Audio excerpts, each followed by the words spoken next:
کلام مقدس پرانے عہد نامہ میں سے پیدائش کی کتاب اس کا باب نمبر 43۔ یوسف کے بھائی اور بنیامین مصر کو واپس آتے ہیں اور کال ملک میں اور بھی سخت ہو گیا، اور یوں ہوا کہ جب اس غلہ کو جسے مصر سے لائے تھے کھا چکے تو ان کے باپ نے ان سے کہا کہ جا کر ہمارے لیے پھر کچھ اناج مول لے آؤ۔ تب یہودا نے اسے کہا کہ اس شخص نے ہم کو نہایت تاکید سے کہہ دیا تھا کہ تم میرا منہ نہ دیکھو گے جب تک تمہارا بھائی تمہارے ساتھ نہ ہو، سو اگر تو ہمارے بھائی کو ہمارے ساتھ بھیج دے تو ہم جائیں گے اور تیرے لیے اناج مول لائیں گے، اور اگر تو اسے نہ بھیجے تو ہم نہیں جائیں گے، کیونکہ اس شخص نے کہہ دیا ہے کہ تم میرا منہ نہ دیکھو گے جب تک تمہارا بھائی تمہارے ساتھ نہ ہو۔ تب اسرائیل نے کہا کہ تم نے مجھ سے کیوں یہ بدسلوکی کی کہ اس شخص کو بتا دیا کہ ہمارا ایک بھائی اور بھی ہے؟ انہوں نے کہا اس شخص نے بجد ہو کر ہمارا اور ہمارے خاندان کا حال پوچھا کہ کیا تمہارا باپ اب تک جیتا ہے اور کیا تمہارا کوئی اور بھائی ہے؟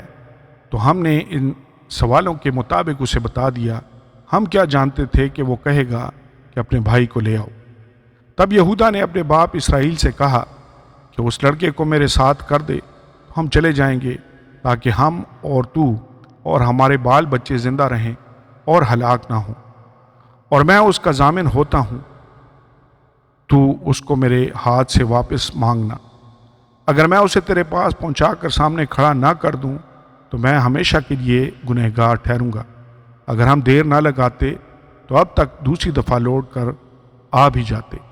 تب ان کے باپ اسرائیل نے ان سے کہا اگر یہی بات ہے تو ایسا کرو کہ اپنے برتنوں میں اس ملک کی مشہور پیداوار میں سے کچھ اس شخص کے لیے نذرانہ لیتے جاؤ، جیسے تھوڑا سا روغن بلسان، تھوڑا سا شہد، کچھ گرم مسالہ اور مر اور پستہ اور بادام، اور دونا دام اپنے ہاتھ میں لے لو، اور وہ نقدی جو مجھے پھیر دی گئی اور تمہارے بوروں کے منہ میں رکھی ملی اپنے ساتھ واپس لے جاؤ، کیونکہ شاید بھول گئی ہوگی۔ اور اپنے بھائی کو بھی ساتھ لو اور اٹھ کر پھر اس شخص کے پاس جاؤ، اور خدا قادر اس شخص کو تم پر مہربان کرے تاکہ وہ تمہارے دوسرے بھائی کو اور بنیامین کو تمہارے ساتھ بھیج دے۔ میں اگر بے اولاد ہوا تو ہوا۔ تب انہوں نے نذرانہ لیا اور دونا دام بھی ہاتھ میں لے لیا، اور بنیامین کو لے کر چل پڑے اور مصر پہنچ کر یوسف کے سامنے جا کھڑے ہوئے۔ جب یوسف نے بنیامین کو ان کے ساتھ دیکھا تو اس نے اپنے گھر کے منتظم سے کہا ان آدمیوں کو گھر میں لے جا اور کوئی جانور ذبح کر کے کھانا تیار کروا، کیونکہ یہ آدمی دوپہر کو میرے ساتھ کھانا کھائیں گے۔ اس شخص نے جیسا یوسف نے فرمایا تھا کیا، اور ان آدمیوں کو یوسف کے گھر میں لے گیا۔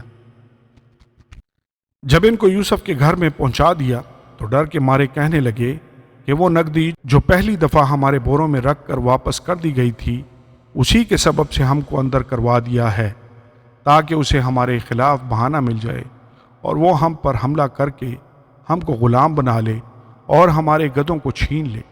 اور وہ یوسف کے گھر کے منتظم کے پاس گئے اور دروازہ پر کھڑے ہو کر اس سے کہنے لگے جناب ہم پہلے بھی یہاں اناج مول لینے آئے تھے، اور یوں ہوا کہ جب ہم نے منزل پر اتر کر اپنے بوروں کو کھولا تو اپنی اپنی پوری تلی ہوئی نقدی اپنے اپنے بورے کے منہ میں رکھی دیکھی، سو ہم اسے اپنے ساتھ واپس لیتے آئے ہیں، اور ہم اناج مول لینے کو اور بھی نقدی ساتھ لائے ہیں۔ یہ ہم نہیں جانتے کہ ہماری نقدی کس نے ہمارے بوروں میں رکھ دی۔ اس نے کہا کہ تمہاری سلامتی ہو، مت ڈرو، تمہارے خدا اور تمہارے باپ کے خدا نے تمہارے بوروں میں تم کو خزانہ دیا ہوگا۔ مجھے تو تمہاری نقدی مل چکی۔ پھر وہ شمعون کو نکال کر ان کے پاس لے آیا، اور اس شخص نے ان کو یوسف کے گھر میں لا کر پانی دیا، اور انہوں نے اپنے پاؤں دھوئے اور ان کے گدھوں کو چرا دیا۔ پھر انہوں نے یوسف کے انتظار میں کہ وہ دوپہر کو آئے گا نذرانہ تیار کر کے رکھا، کیونکہ انہوں نے سنا تھا کہ ان کو وہیں روٹی کھانی ہے۔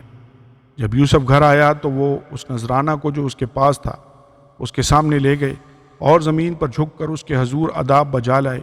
اس نے ان سے خیر و عافیت پوچھی اور کہا کہ تمہارا بوڑھا باپ جس کا تم نے ذکر کیا تھا اچھا تو ہے، کیا وہ اب تک جیتا ہے؟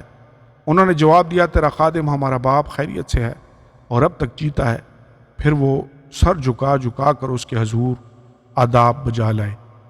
پھر اس نے آنکھ اٹھا کر اپنے بھائی بنیامین کو جو اس کی ماں کا بیٹا تھا دیکھا اور کہا کہ تمہارا سب سے چھوٹا بھائی جس کا ذکر تم نے مجھ سے کیا تھا یہی ہے۔ پھر کہا اے میرے بیٹے خدا تجھ پر مہربان رہے۔ تب یوسف نے جلدی کی کیونکہ بھائی کو دیکھ کر اس کا جی بھر آیا اور وہ چاہتا تھا کہ کہیں جاگ کر روئے، سو وہ اپنی کوٹری میں جا کر وہاں رونے لگا۔ پھر وہ اپنا منہ دھو کر باہر نکلا اور اپنے کو ضبط کر کے حکم دیا کہ کھانا چنو، اور انہوں نے ان کے لیے الگ اور ان کے لیے جدا اور مصریوں کے لیے جو اس کے ساتھ کھاتے تھے جدا کھانا چنا، کیونکہ مصر کے لوگ عبرانیوں کے ساتھ کھانا نہیں کھا سکتے تھے کیونکہ مصریوں کی اس سے کراہیت ہے۔ اور یوسف کے بھائی اس کے سامنے ترتیب وار اپنی عمر کی بڑائی اور چھوٹائی کے مطابق بیٹھے اور آپس میں حیران تھے۔